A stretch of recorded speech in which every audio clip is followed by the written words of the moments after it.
get started pretty promptly today. We'll wait 2 more minutes while people come in. But for those of you who are on the call, can you let us know where you're coming from and what industry you're coming from?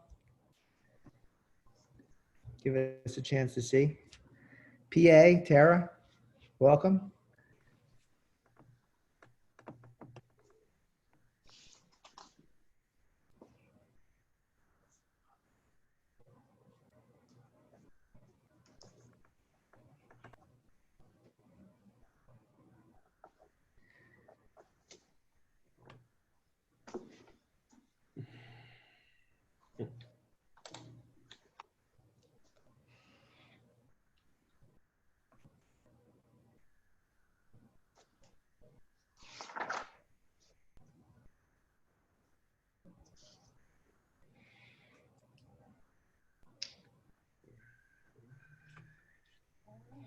So I'm based here in Baltimore. I think our panelists come from a number of places. Richard, are you in New York? Strictly speaking, I'm just over the river in New Jersey, Milburn, Short Hills, New Jersey. Okay. And James? Bristol in England. Yeah. Quita, are you local to Baltimore?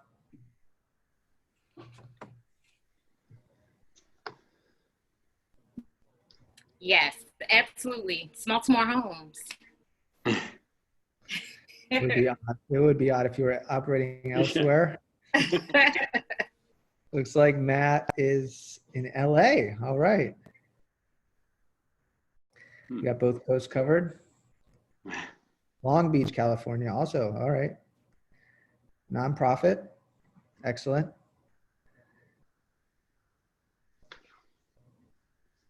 All right. Very nice. We'll have a chance to talk a little bit about affordable housing today.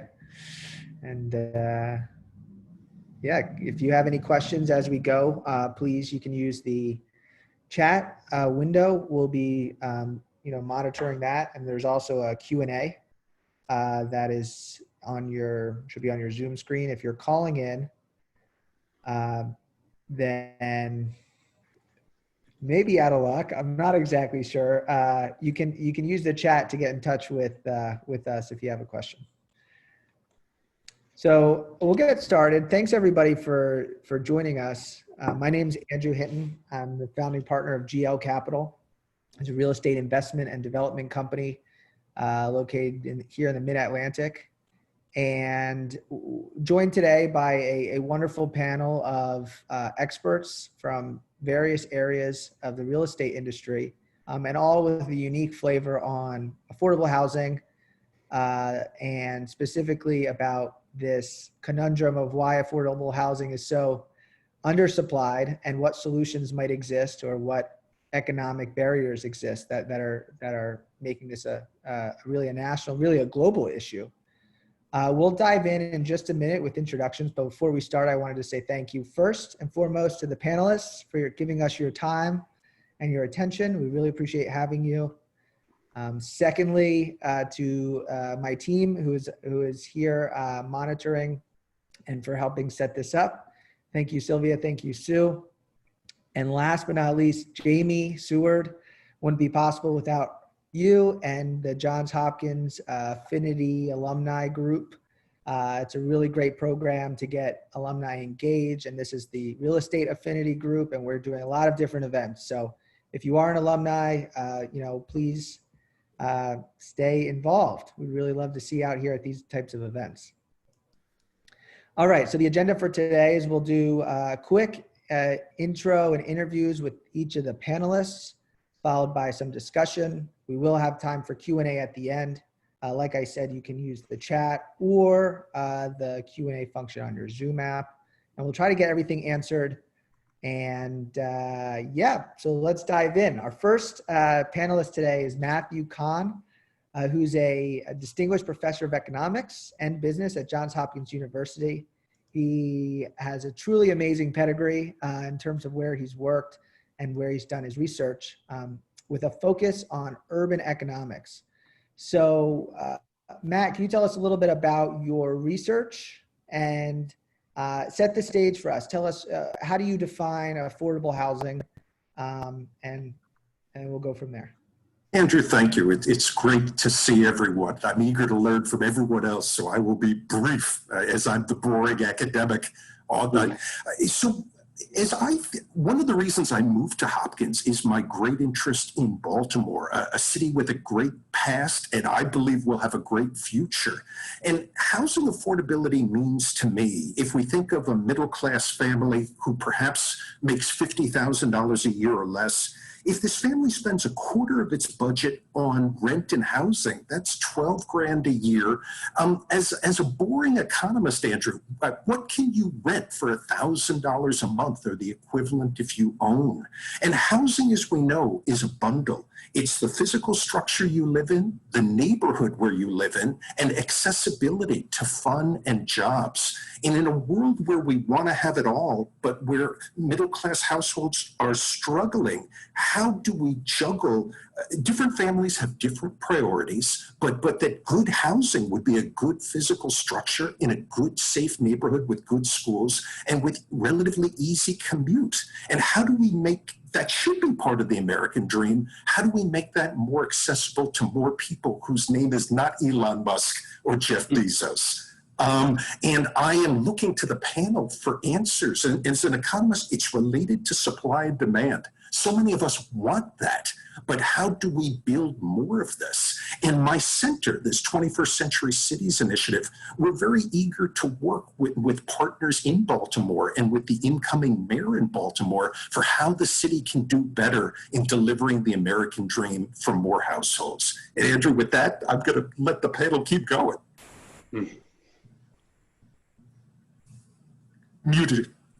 Muted. Thank you, Matthew. Appreciate that. Next up is Richard Koss, who is Chief Research Officer at Recursion Co. We'll let him talk a little bit about Recursion, but has a really interesting background at the IMF, at doing market research at Fannie Mae, in academic office. So Richard, tell us a little bit about yourself, and can you talk as well about the credit issue that exists for affordable housing in the U.S.? Yeah. Sure, by all means, Matthew, and thank you for having me on as well.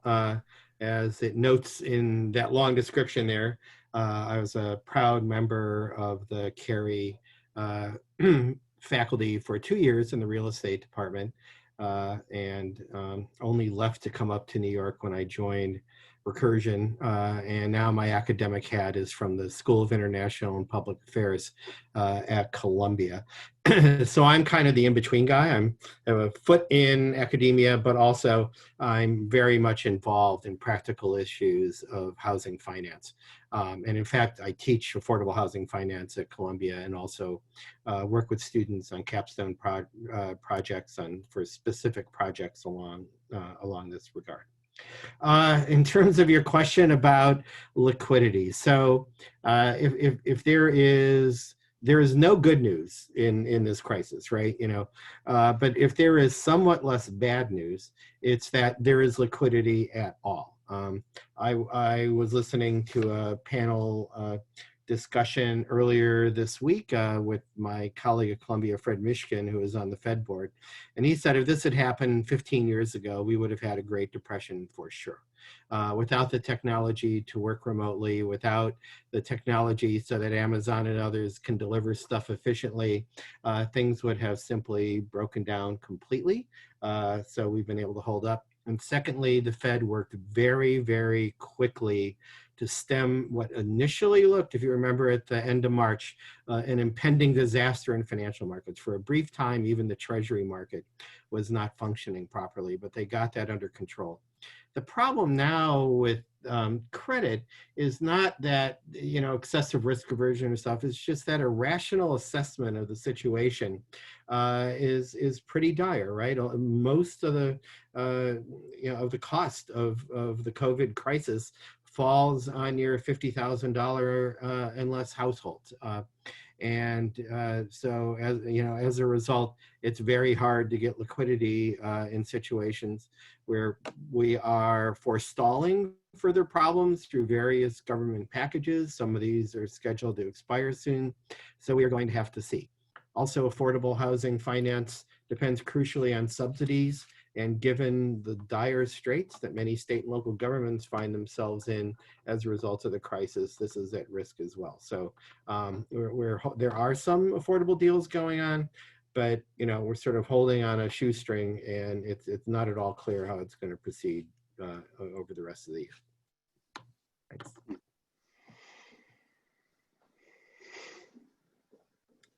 For those of us that aren't sure, when you talk about liquidity, are you talking about from the developer or the investor in affordable housing projects? Right. In this case, it's, you know, I probably lean more towards the developer, but the investors are a very important part of this, as you know very well. And so affordable housing has, you know, it's the boring investment, right? You get consistent, modest returns. Right now, that's wonderful. You're very happy with consistent, modest returns. But, you know, in a world where unemployment for less than $40,000 a year is 40% or more, it's not clear these are going to be as consistent as is traditionally the case, right? Lots of people can't afford affordable housing these days. And so they are reliant on government programs or eviction moratoria in order to stay in place. So there are problems on the investor side as well, in terms of having to assess what this situation is going to look like over the next couple of years. Sure.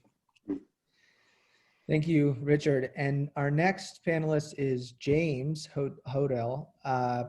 James, tell us a little bit about yourself, and can you explain a little bit more about the developer's dilemma here for the affordable housing? Yeah, I mean, just in terms of my background, I've been in real estate development kind of all my professional life. I graduated from SAIS in 2010 and went off to Africa, where I ran a development business for Actis, which is a UK-based private equity fund. And there we got involved in developing all sorts of kind of real estate around in Nairobi and East Africa in general. So I've recently, over the last couple of years, set up a new business called Emerge Developments, and we're in the process of acquiring a business which is in the affordable housing sector, and we want to use that business to roll out, you know, a couple of thousand rental units around Nairobi, which you know, maybe we can discuss a bit later, the rental and purchase sort of differences. And with another hat on, I'm in the UK under lockdown at the moment because I can't get back to Nairobi. And with another hat on, I'm developing a very small, less than 20 unit scheme in my neighborhood, which is an affordable housing scheme, you know, from my parish council in the UK. So, you know, I'm sort of seeing it from both sides, I guess, from an emerging market perspective and a European perspective. Obviously, very, very different, you know, situations, different markets. But, you know, some common factors in the fact that there is a shortfall and a lack of affordable housing. And you know, what I was thinking is, you know, some sort of possible solutions. I mean, if you look at Africa first, I think, you know, you've got a different set of issues there, because when you've got a middle income that's on, you know, $5 to $15 a day, and you sort of follow the typical kind of, you know, thirds rule, that a third of your income, you know, can cover housing, slightly different to the 25% we talked earlier, then, you know, if you can offer somebody $200 a month, you know, dignified housing unit, then, you know, I think you will soak up the middle market demand, and there's a lot of it, but you'll never be able to deal with the bottom end of the market, and that will still have to rely on the informal sector. But I think by creating a large number of mass-produced units in the middle income, I think there's a way of creating an ability to draw people up out of informality. So I think the biggest challenge has been, and I think that's in all markets, is that, you know, affordable housing is seen as a very low return. It's a very sort of low return real estate sector to get involved in. And, you know, I think in the US you do have a sort of a developed sort of investment in your sort of multifamily investment sector. But here in Europe, we have very little of that. It's something that's only just kind of starting. I do see that as a future for Europe. And in Africa, we have kind of nothing. And we're hoping to sort of kick something off there and really be the first to offer large scale affordable housing onto the market. Sorry, I'm not sure I answered your question. I rambled a bit. That's okay. That's great. All right, so let's move to the last panelist, Quita. Quita runs a business called Smaltimore Homes. She's a real estate entrepreneur here in Baltimore, doing the really good work, and also has a real estate investment company, Xavier Estates. Quita, can you tell us a little bit about Smaltimore Homes and what you do for them? Yes, so Smaltimore Homes is an affordable housing nonprofit, and essentially we want to build tiny home communities throughout Baltimore in areas that have been historically redlined, backfill vacant lots, and where abandoned buildings used to be, you know, deconstruct them and put these tiny homes there to create basically an ecosystem for, I guess, disenfranchised populations. So starting with people who are experiencing homelessness, but this also can help address housing conditions for foster youth who've aged out of foster care, women who survived domestic violence, you know, all these different pockets of people who, you know, traditionally can't afford housing, can't afford, you know, to live by themselves. Often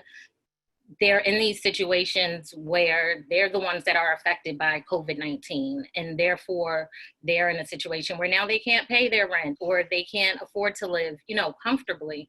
So building tiny homes that are sustainable, affordable, healthy, and creating communities for people to thrive with wraparound services.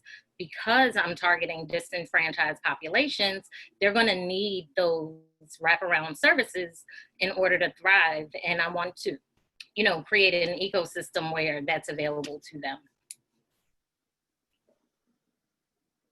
Thank you, Quita. And, you know, I think you shared a story with me the other day, and I'd love to be able to share that with the audience today. So can you give us an example? I mean, you're on the ground with people who are the consumers of affordable housing. Can you walk us through an example of someone you've been able to help in your other business? Yeah, sure. So Xavier Estates is my investment for-profit housing initiative. And so essentially what I do there, in a past lifetime, I was an IT manager, and I got really fortunate. I was able to cash out in a tech company. And since then, I've been using my retirement funds to acquire a home, rehab it, and sell it for, you know, at market rate. I don't do, you know, bidding wars. It's first come, first serve. The only way the second person is going to get the house is, if their funding falls through or, you know, something of that nature. It won't be because someone had $10,000 more. So that's the, you know, the business model that I'm using. And, you know, one of the first homes that I sold, I'm pretty sure I made maybe of it. But, you know, during the time that we were working with these first time home buyers, you know, the wife found out she was pregnant. She was super excited. She was able to have, you know, a bedroom for their child, which at some point, you know, was going to be a guest room. But I was able to, you know, watch them go through that journey because the homes that I choose to, invest in are things that can benefit other people here in Baltimore, to create affordable housing. And because I'm using my retirement funds, it's not like I can live off of that money. It's not like I can go buy something really nice today. I'll just let my retirement fund stack and call it a day.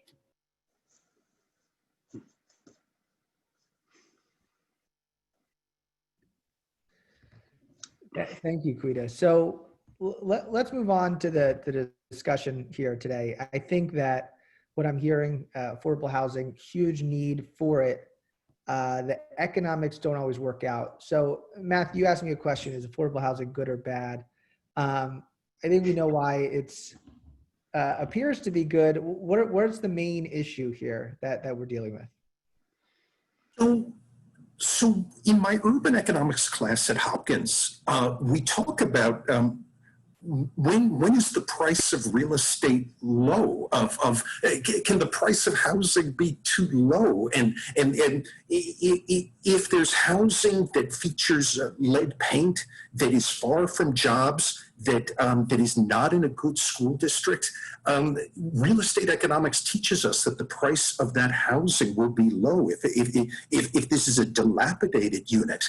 And so what we want, and I think the panel would all agree, is we want affordable housing of a given quality level, but there's a certain ruthlessness of the market that the housing that is especially cheap is low quality. And so as I look at the panel, and I've already learned so far of how do we make it profitable for developers to upgrade properties, and what share of federal, state, and local money should be used as subsidies to make that happen?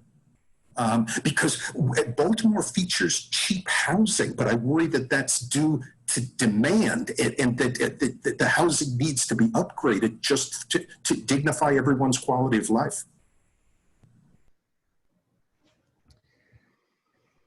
Absolutely. James, Richard, do you want to chime in on what policy considerations exist, what programs are in place that do tie some incentive for the developer to create more that's located and that's quality enough, to Matthew's point? You're on mute, Richard. Thank you. Right now, most affordable housing development in the U.S. is the result of a private-public partnership, a PPP.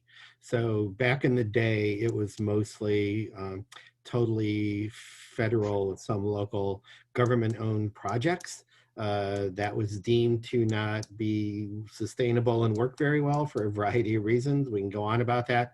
But a lot of it was that you didn't have the inherent efficiencies of the private sector and some profit motive. And the idea is to harness that in the context of a public goal.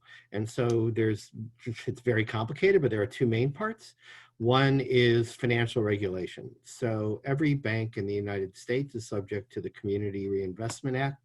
The Community Reinvestment Act says that all banks must demonstrate their commitment to helping low and median income households in the regions where they serve. And lending to affordable housing development is a key way in which this is demonstrated. It's come under some pressure and attack lately, but that is still there. So again, banks are expected to lend money to this, never to lose money on purpose, but to produce. And the other part is a tax credit. So there's a thing called LIHTC, Low Income Housing Tax Credit. So if you put equity into these projects, then you have a lower tax break. And this has worked out pretty well the last 20, 25 years. We've had something like 2.5 million units developed this way. Quality is decent. I've spent some time touring a lot of these, so again, there's an incentive, for the developer, the project managers to maintain it and keep rents, keep demand going, and it works pretty well. It suffers from a lack, it's still very limited fiscal support. You have to apply for the tax credit. The tax credit is not infinite. There's a certain amount every year, and you as a developer have to go and apply and say why your project deserves to get one of these credits, and that's the case. And also, as I said, in some corners, the banks have been a little less supportive, but in general, that has been how it's worked. I mean, I can talk to the UK situation, which, obviously post-war in the UK, we had a huge sort of state council house building program, which created millions of units. And, then subsequently, in the 80s, the whole thing was sort of was deregulated and privatized, and there was a big sort of sell-off of state housing, right to buy and everything. And since then, and I think this is in common with most, European markets, there are various sort of hybrid structures that have been set up in sort of terms of public-private partnerships, housing associations we have here who can apply for grants from government to bridge the gap and to be able to create affordable housing. And then, of course, there's the big definition, the big question of what is the definition of affordable housing? So is that a 20% discount to market rent? And is that affordable if you're in London? No. For a key worker. So it's become a very big sort of political debate. A lot of voices looking at talking about getting back into local authorities building housing again as they used to, but then the local authorities have been hollowed out and they don't have the funds to do it. So there's a sort of there's a big gap. I mean, I think the fundamental problem is the cost of land, and the cost of land. I mean, I've always thought that the solution ought to lie in reducing the cost of land or eliminating the cost of land to a certain extent. And that can be done through a robust sort of zoning planning system. And I think you could use that in virtually every market I've seen. If you were to put a very, very strong, very defined zoning on plots of land, more defined than they are traditionally in the UK at the moment, then you would automatically push down the value of that land. And then you're not having to throw so much government money at supporting developers to build affordable units. I don't know, that's one solution that I can see, which is sort of quite clear. I don't know what others think about that. Yeah, that makes a lot of sense. An important part of the development here too. Even with the bank regulation and tax credits, it's not enough to make it truly affordable. You need, in particular, subsidies for land costs. Now, cities tend to control or own a lot of land, right? But it has competing uses for that, and bringing that to bear in this category is, I agree with you completely, a very key part of this issue.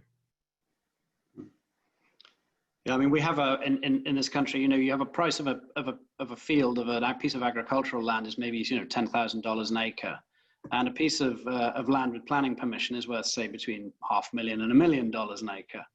And you just go, well, that planning permission is entirely in the gift of the government. Mm-hmm. And that government is enriching, private landowners to an extreme amount through that permit. The value of that permit is absolutely vast. There surely should be a way of clawing that back for infrastructure and public housing. And I don't think we've got the solution. I don't think many countries that I've come across have got the solution there. Yep, that's right. Yes. So it sounds like with the land costs, are developers, are their hands really tied in terms of developing market rent developments versus affordable rent developments? Quita, can you tell us a little bit about what developers can do or look for in order to serve this market? So in my case, essentially, I'm putting a little more work on specific deals. So on particular deals, instead of, giving my contractor just a bid and saying, hey, do this work and have it done by X time, and, working through all of that, I have a meticulous plan. I have an item by item, line item by every single product that's going to go in this house. So I know the quality of what's being done. I can see that the SKU numbers match. It's something that I can give to Home Depot or give to someone and have them fill the order and know that exactly what was purchased is going in that house. But on the flip side, that's something that the contractor isn't spending his time doing. He's not thinking about it. We're not talking about it. It's clear as day. And that cuts down on time. It cuts down on, just it makes me, who's a bit of a control freak, know that what's going to come out is what I expected, and not some other random, I don't know, factory grade something or another, when I know that a healthy, affordable housing, you can use factory grade, but sometimes it's a $5 upgrade to get the pretty little blingy thing. I'm a girl, we're getting the pretty blingy thing for tenants, It makes them feel more comfortable. Like, why not do that? So that's kind of how I manage it, being, meticulous and a bit of a control freak. But I think that in the long run, it pays out, and it saves time. Like, there's no confusion. Nothing that I don't like is being installed, or, any of those crazy things that a lot of people go through with contractors. We need more enlightened developers like you, Quita. What does everyone else think about the choice developers have to go into a development, whether they're looking to maximize profit or serve this underserved market? Is that something that requires that nonprofit type of approach, or is there anything in the market that can do this for less cost? Are you talking about the technical solutions, or are you talking, I think going to the market approach, all developers by their very nature are looking to enhance returns. Unless they are governed in some way, differently for a non-profit or whatever. And land will always migrate to the kind of highest and best possible use, which is normally never affordable housing. So, private developers don't want to do affordable housing. You have to try and force them to. And we have a rule in the UK, which I think you have in some cities in the US, where you have to do a certain percentage in a private development, you have to do a certain percentage of affordable. And it's a battle, a total conflict between the developer and the local authority, arguing over how, the developer wishing to do as little as possible. I want to build on James's point. Baltimore will soon have a new mayor. And if the mayor-elect sent a signal to developers that the city is open for business, but that certain land use conversions, upzoning, that there'd be perhaps less red tape if there are investments made in affordable housing, this then becomes a for-profit proposition. That significant land use regulations in America's cities slow down the efficient allocation. And I think I'm looking to the panel. I'd like to hear their views on if a mayor bundled together land use regulation reforms with an eye rewarding developers who step up on affordable housing, if this is a way to make more progress, to create more affordable housing.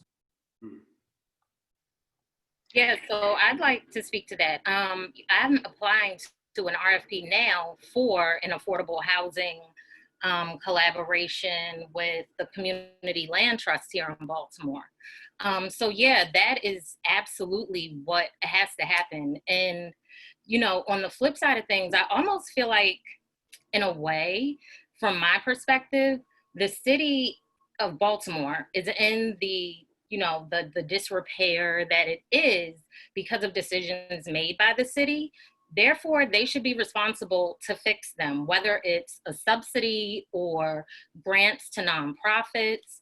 That's part of the reason I started Baltimore. Now, although I can't, partner both of my companies together, I can still make Baltimore beautiful on a nonprofit side as well as the for-profit side. As somebody asked, yeah, you can. I would partner with a developer, build my tiny home community. They would get paid for building. The people who live there would get a grant, a subsidy of some sort, and that would be the way that entire project can benefit everybody around, including the city, because now people are living in affordable housing, they're happier. In my case, less people are off the street, they're no longer experiencing homelessness, going to the hospital, all these different things that actually drive up the city's, cost of whatever it takes to run the city. Like, it's almost a no-brainer. Affordable housing saves them money, so save it. But it's not, I mean, if I can ask, you're going to what Keita said earlier about the fact that the tiny home she's building are substandard with regards local regulations. Now that's kind of crazy in my view, and that it doesn't cost a city anything to change its regulations to allow smaller housing units, to allow higher density in the case of affordable units, which may be sort of suitable on some sites. So I'd have thought that is, in these straitened times, a policy, doesn't necessarily need to cost money. Right. So I'm sorry, I'll say this real quick and we can move on. But James, to your point, you would think that the city would just say, yeah, that makes sense. But to some degree, I understand their hesitation, because now how do they know how tiny homes are built? How do they know that these are in fact healthy homes and aren't causing more harm than the vacant and abandoned buildings that I'm replacing already exist now? So I get that part, right? But tiny home communities have been being built across the country for 10 to 20 years. The business model exists. The proof of concept exists, they're sustainable. So with that being said, you would think the city would again just jump into it like, oh, well, we can get, inspectors from those cities that are already doing that to come to Baltimore. So not only is it bringing new people into Baltimore, it's providing housing, it's providing workforce development. Like, there's all these things that it's like, why have I not built a tiny home community yet? Sorry to make this about me. No, not at all. But the point about why the government doesn't do it is this whole history here of NIMBY, right? I mean, New York had some of the most progressive people around, and I've worked on affordable housing developments here. And I talked to some of my friends, I'm doing this, and they're all in favor of it. And then you say, well, there's an empty lot down your street, and let me tell you, the approach to that is, suddenly it's like, oh, no. The most polite thing is that it's because of congestion, right? That people are worried about congestion. But, there are other things that are thrown out about crime and this sort of thing. And, landowners in lots of cities have a lot of political clout beyond their numbers, right? But it's, we'll see if that changes as a result of this. But up to now, that's been a real issue. I'm sorry, I lied. Really quick. So Richard, in Baltimore, we don't have that issue. Our city is built for 1.2 million people. We are lacking almost 600 plus thousand people. So crowding shouldn't be why the city is, so that's thing one. And thing two, because there's so much vacancy and blight, like, I would be removing that. The thing is, it will be in your neighborhood because it's already in your neighborhood. Like, people are already squatting in these houses, breaking into them, living in them, especially in the wintertime. Like, there are almost fires every day in Baltimore because of people who are experiencing homelessness or housing insecurity, living in these vacant and abandoned homes. I'm done. So why does the government not respond then? I mean, it's just inertia. Let's be polite. It's inertia. Okay. Yeah. Sure. So, thanks for those comments, Quita and James. Richard, I want to go back to Matthew's, one of the things Matthew discussed, which was, this red tape that exists for developers. So I'd like to go a little bit deeper there. What is the red tape? What are developers up against when it comes to developing, let's say, a market housing? And what could be done that can maybe get there for less money or less time, and afford that developer, balance the equation to maybe providing more affordable housing than less. So what is that red tape, and how can we, how would you suggest we get around it?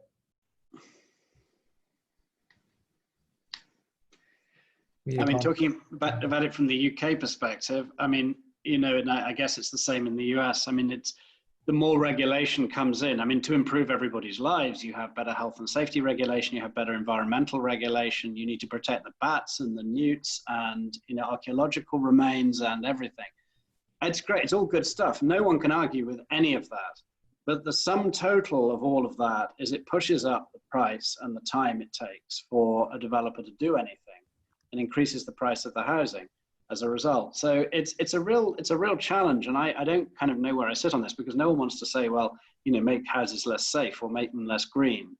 But it all has a huge impact on cost and on time. I would add in, if developers have a repeat relationship with the city, like what Lakita was stressing about herself, can you build up a reputation like a good restaurant in Zagat's? As she builds up her firm's reputation, I, as a free markets guy, want her to be rewarded for this. So is there institutional memory in the databases at City Hall of which developers have a double bottom line vision and are delivering on what they promised?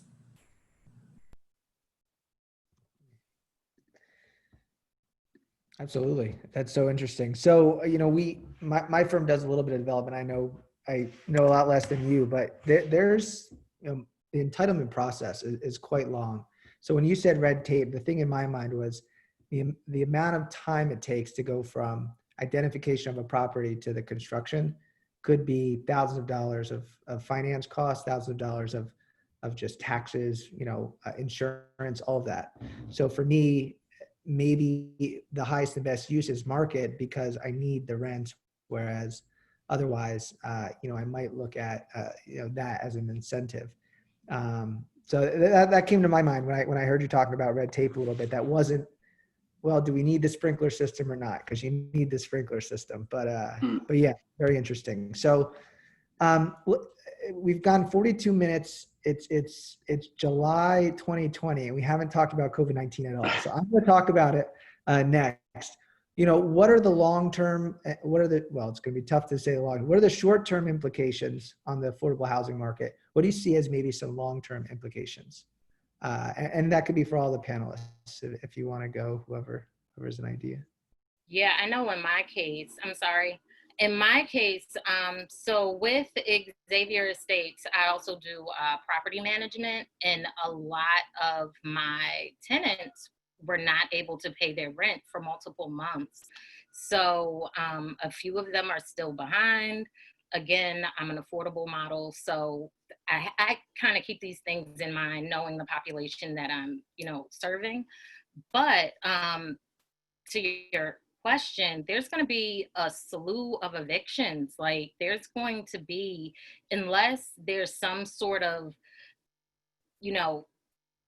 city given, state given, federally given, forgiveness, something or another, there's going to be a slew of evictions for a lot of people, especially, smaller developers like myself who wasn't, able to apply for a PPP loan because I'm not a big housing, residential building or something to that effect. But I know that as far as affordable rental units, there's going to be a lot of people that are going to suffer because they were unable to pay their rent for consecutive months.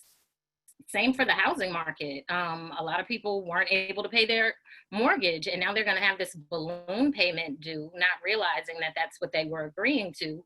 And then the foreclosures are going to happen, a year or two. They're probably much better with foreclosures, so it may happen faster, but foreclosures and evictions for Yeah, I think that's right. I mean, upfront, I spoke about, the high unemployment among lower income folks, right? These are our people who are gig workers and work in the stores and the restaurants and all of that who have been hit by this.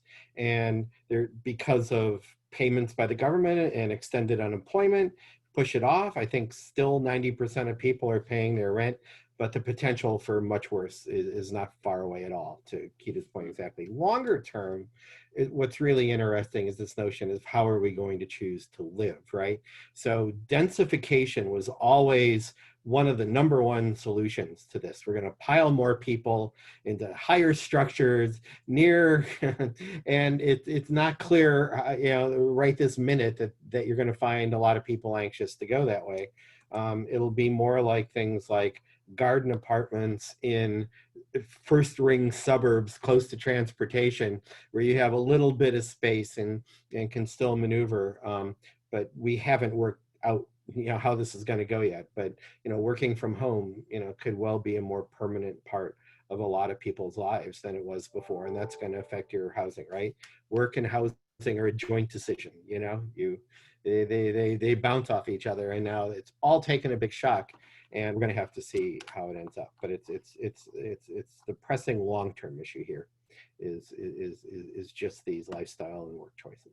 I can't help but feel that it's going to be a very short-term thing. I just think humans are such social animals that they'll get back to urbanizing again. I do think it's been incredible what we've seen over the last couple of decades in terms of the power of the cities, even with all of the IT and all of the technology available to mean that people can de-urbanize, then they haven't been. I suspect, I don't know, I may be wrong, but you look at the effects of the Spanish flu, there's no discernible effect on urban planning, post a bigger event. Well, hopefully it was a bigger event. This one won't compete with it. In terms of death and from virus. So I don't know. I'm hoping things will get back more to normal. I wonder whether there may be the effect though of this boring investment class of multifamily, of affordable housing, could start to become more. I'm seeing it becoming more interesting to private finance, and I think a lot of people now like the idea of a boring investment asset class. That keeps yielding, even if low levels of rental month in, month out. So I wonder whether large amounts of money could be deployed into affordable housing development if it's managed well by cities. I like that James's point very much, that there's this literature of why are interest rates so low, of this pursuit of safe assets throughout the world, that somehow that the US continues to be viewed as a safe asset. If multifamily housing could be bundled together to get some diversification across local labor markets, maybe you could have these REIT assets to attract more money. And Andrew, one point about eviction. It'll interest me whether landlords in housing, knowing that they'll have trouble filling the housing, will we see rent rolling over rent and trying to come up with a mutually beneficial scenario of do the evictions have to be so aggressive right now? If we think that people will return to work soon, will we see a more gradual eviction process? And I hope so, but that may be wishful thinking.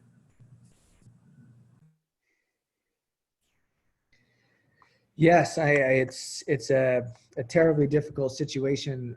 I think the enlightened landlords, maybe we can call them, are thinking where we don't want evictions, but there's also mortgages to be paid, insurance, building maintenance.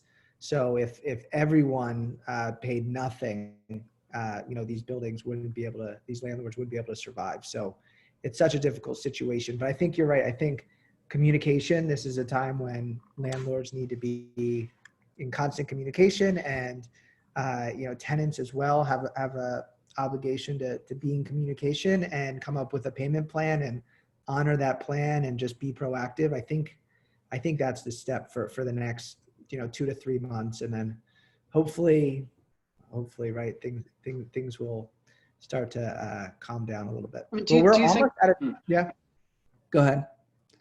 I was just going to say, do you think, I mean, one of the things I was thinking, if you're going to mobilize private money into the sector, is you could wrap it up with a kind of an insurance policy against your tenants losing their income, Yeah, which would soften the blow, you know, may cover 6 months of default if someone, you know, may make it more appetizing to sort of absolutely. big private sector investors. I don't know if that exists in the US, but it's nothing I'm familiar with here. Yep. Job loss protection. It's coming up. It can't be COVID related, but or there's a 60-day period of no claims or something they've put on that. But we actually had somebody on who discussed that in one of our previous webinars, and yeah, it's around, and it's not cheap, but it's certainly something that will give people some peace of mind, I'm sure. Let's move on to the last portion. I just wanted to let everybody zip around before we get to the end. Where can people find out more about you? And also, kind of a secret question: what is a book that you're reading? It could be related to affordable housing, could be not, but that you find interesting and want to refer to our audience today.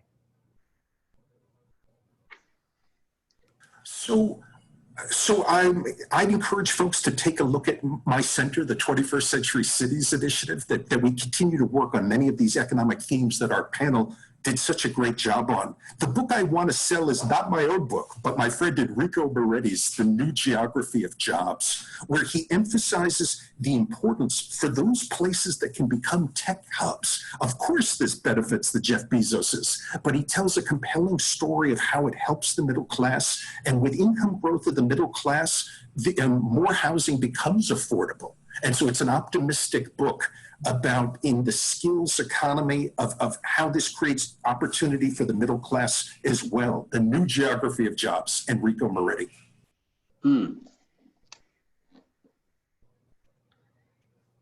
I can see a lot of audience members scrambling for a pen right now.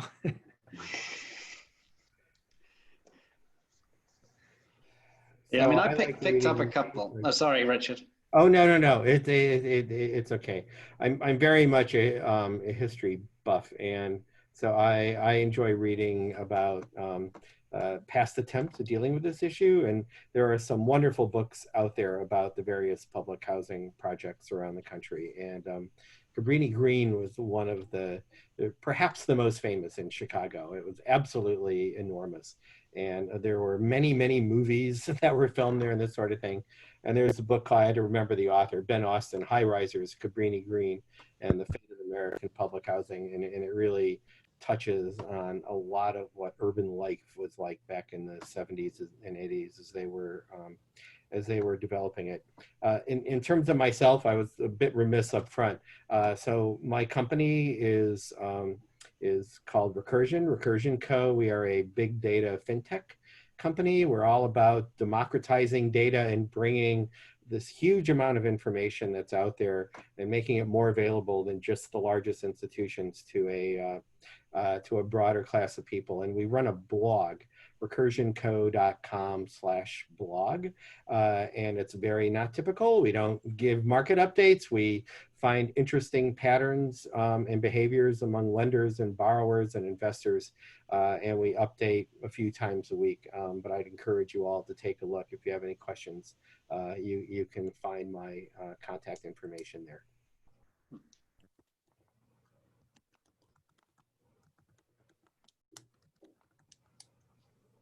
Okay, I'll go.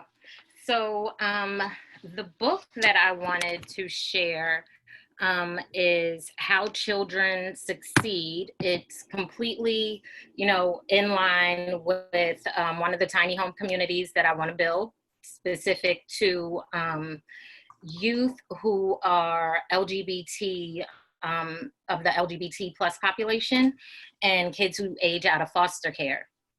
And I think that the book is pretty awesome because it goes through the life of, a few different pupils and what made them differ from an inner city like Baltimore, where you're expected to fail out of high school because it's a less than 50% graduation rate and things like that. I think that knowing those types of things are really helpful.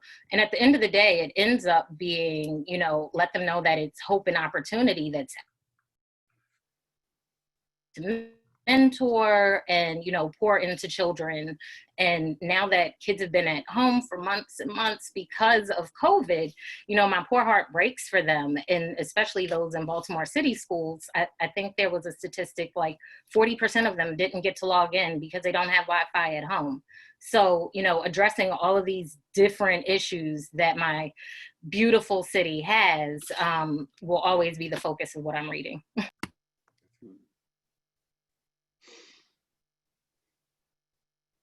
Is that everything? All right. So we have 6 minutes. We'll try to speed through these Q&As. Keep it to one comment each. Sylvia, can you pull up the questions, please?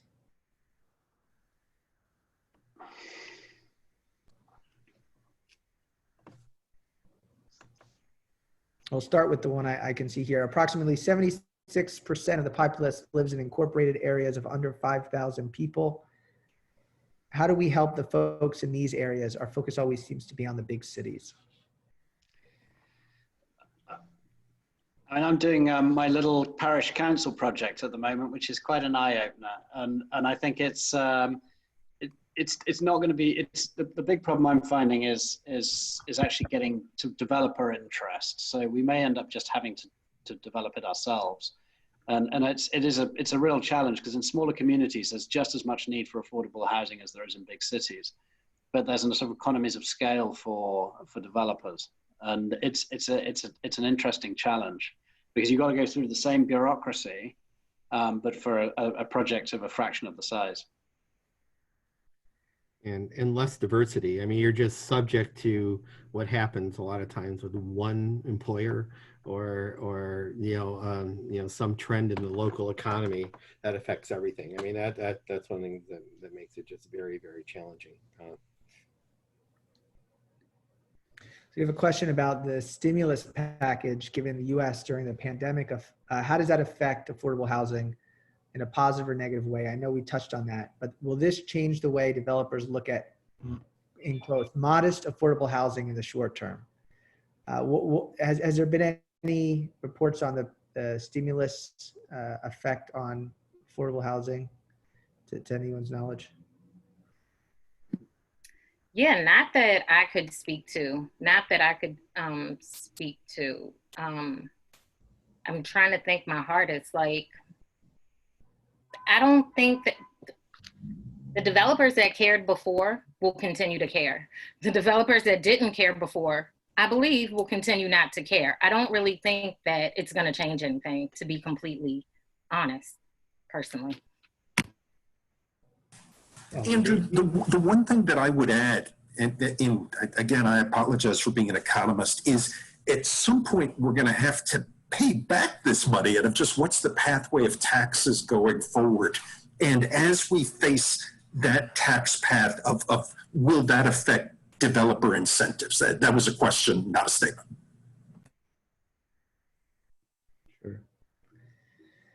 Well, yes, I mean, the idea is it's supposed to be a stopgap, right? I mean, this is an incredible shock, right? I mean, this is not like the global financial crisis where the banks all melted. This was something that came out of the sky and hit us, right?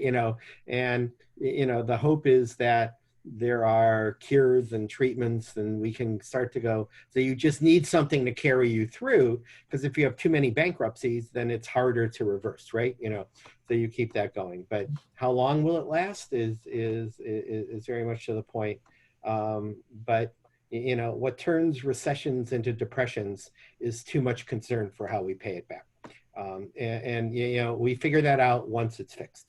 And if you try to do it ahead of time, it just makes it much worse. I mean, I guess if we remain in a low interest rate scenario for the foreseeable future, which looks more likely than not, then there is some real opportunity to do some development, of affordable housing in the private sector on that basis. you know, so I sort of, there could be a positive spin-off on this. Before we wrap, Richard, I just want to thank you in advance. No, I'm sitting here staring at my phone, getting pulled into another meeting. Yeah, so thanks a lot to you all, and I always look forward to keeping in touch with the Hopkins group. So feel free to reach out anytime. Thank you, and we'll pass around a recap email with. You had mentioned a blog, so I'll yeah. Around. Yeah. Okay. Thanks so much. So we discussed this a little earlier. We just have a couple more questions left. So if we go a few minutes over, I hope that's all right with everybody. We have a private developer, it's for-profit in PA, who wants to build an affordable housing building, bundling affordable housing credits and grants, as well as ecological leaning grants. So I assume environmental, energy efficiency things. Are there other government rewards developers can use depending on how they build?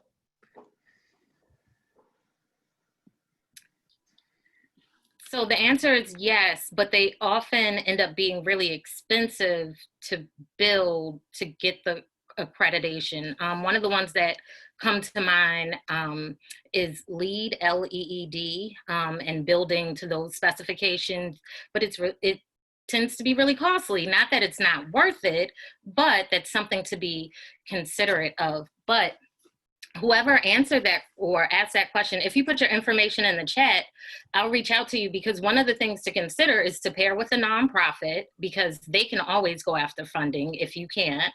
And another thing, there are some corporate grant programs or foundation programs that for-profits are in fact eligible for community work, and you can reach out to, I think somebody mentioned CDFIs and things of that nature, but yeah, those are different ways.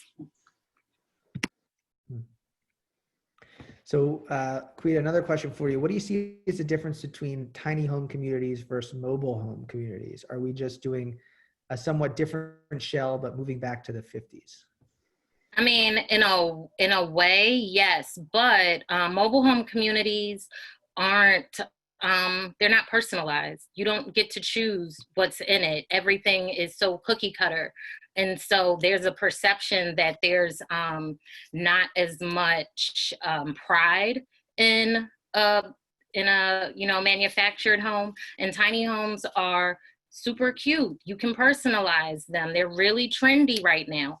But again, tiny home communities have existed since, early in the 90s that are still thriving, that focus on those who are experiencing homelessness.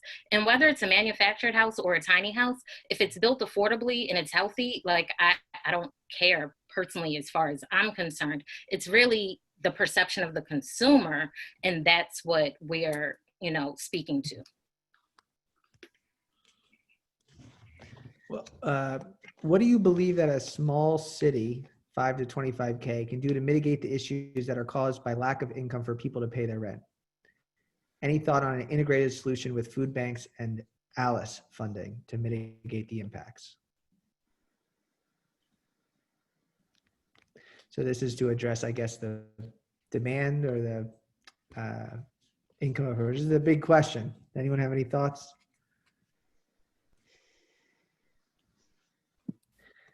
There's a Section 8 initiative here. I don't know how much it's funded and to what extent, but these are rent-based subsidies that a lot of people use. So something like expanding that program or opening it up in smaller cities. For the last question, for workforce housing, really need major corporations to step up and underwrite the housing. So as a question, how do we create more corporate responsibility? I think that's happening anyway. I think companies I've noticed are starting to respond to this in the UK, and I'm just starting to. I don't know what it's like in the US, because they're seeing that their staff can't find housing, and it's a good way to attract good people. I want to pick up on what James said. When I teach at Hopkins, our undergraduates are very passionate. And I think that this sort of double bottom line view of to attract talent. So with some of my students, it's not even that they receive affordable housing, but that they know that they're part of a company with a real corporate ethos that they're proud to work for, along the lines James was just saying.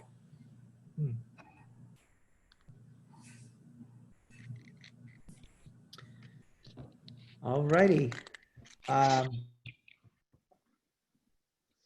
have one more here that sounds like a good one to end on. So for our aspiring small developers, what is one piece of advice you can give them, and how can they support affordable housing if you had to give them one thing to read into or one thing to do as they start to look at bringing more affordable housing to market?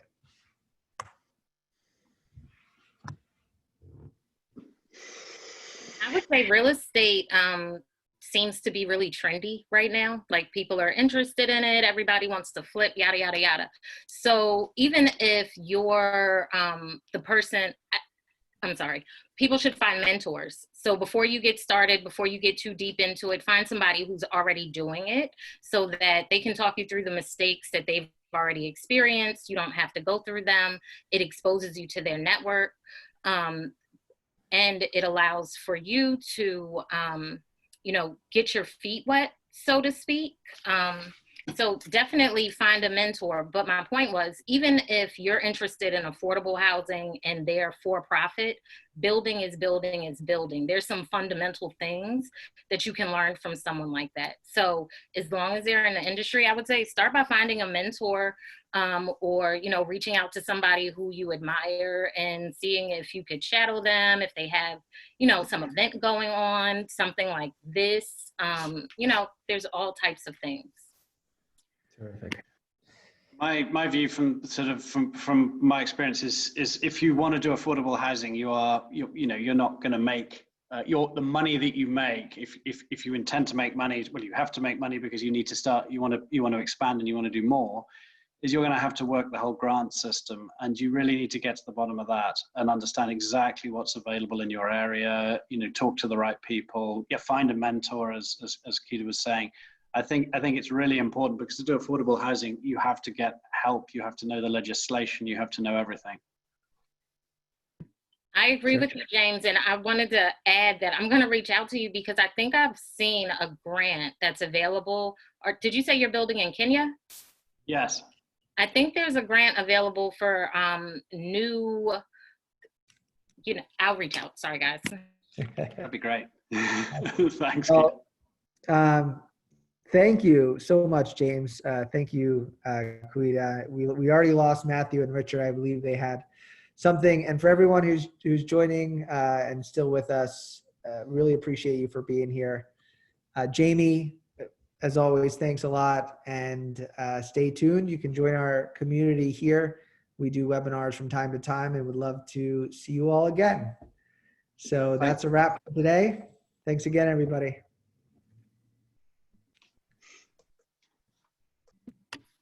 Thank you. Thank you.